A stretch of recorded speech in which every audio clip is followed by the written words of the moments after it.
Hello, listeners. This is an audio recording of a story you can read over on Wattpad. My sunshine has been in the works there for years, and I thought it would be lovely to create an audio version for those who prefer to listen while they read, or simply close their eyes and let the story unfold. Thank you for clicking on this recording. I hope you enjoy.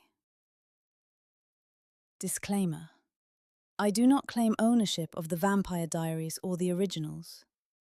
The only characters that belong to me are Talia and any original side characters or changes I make to the story. All other rights belong to the creators of both shows on the CW. This is a work of fan fiction. Prologue. Talia Michelson has been many things over the years, but she has always been loyal to her family. Well, mostly. You see, growing up in the 10th century as a woman who finds herself drawn to others of her own sex was dangerous enough. But with a Viking father, a witch mother, and a home in the New World surrounded by tear-you-apart-in-an-instant werewolves, Talia did not have the gentlest of childhoods. Michael was strong enough to protect his family. If only there had been someone to protect them from him. Esther had her moments: kindness, gentleness, the softness mothers are meant to possess, and she wielded unspeakable power. Yet she proved inept at stopping her husband's wrath. The only thing that made life bearable were her siblings. Finn was stoic, as though he had a constant stick up his arse. But she knew he loved her in his own way. Elijah was the father she needed, protecting her, doting on her, for as long as she could remember. Niklaus was joyful once. He played games with her whenever he could. Cole was mischievous. With her little brother, she could be her truest self, without fear of judgment. Rebecca was her rock, another sister to ensure she did not drown in the suffocating masculinity around them. Henrik, sweet, innocent Henrik. She found herself looking after him the way Elijah had looked after her. Their family was not perfect, but they stood together, always and forever, until that day. The day Niklaus returned, with sweet little Henrik dead in his arms. After that, the dominoes began to fall. Esther chose to use her magic to create a curse that would change the world, forever, by turning her children into the first vampires, the originals.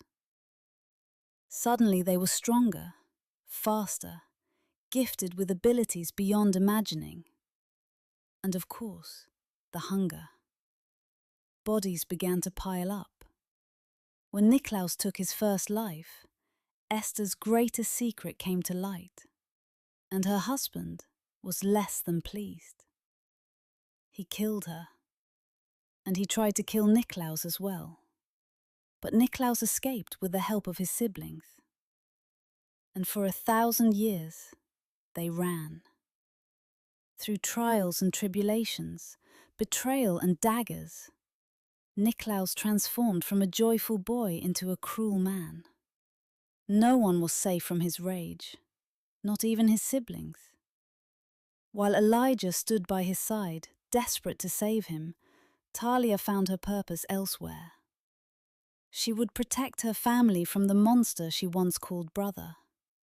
She vowed never to love anyone without the name Michelson. Love is a weakness. And if she were to stand against Niklaus, she could not afford to be weak. Whenever one of them was daggered, Talia's fury burned bright. Bright enough to irritate Niklaus into snapping her neck or daggering her in return. Still, always and forever remained the glue that bound them together. Eventually, their endless running brought them somewhere new. New Orleans, Louisiana. a city unlike any other, a nothing city that became the closest thing to home they would ever know. Until Michael found them again, and this time they fled in pieces. After Rebecca was daggered once more, Elijah and Talia travelled to Mystic Falls to kill Niklaus. Instead, their father fell, alongside their brothers Finn and Cole, all at the hands of teenagers led by 2 vampire toddlers. After the deaths of her beloved brothers, Talia broke. Truly, irreparably broken. Elijah continues to fight for her, because always and forever is not something one simply walks away from.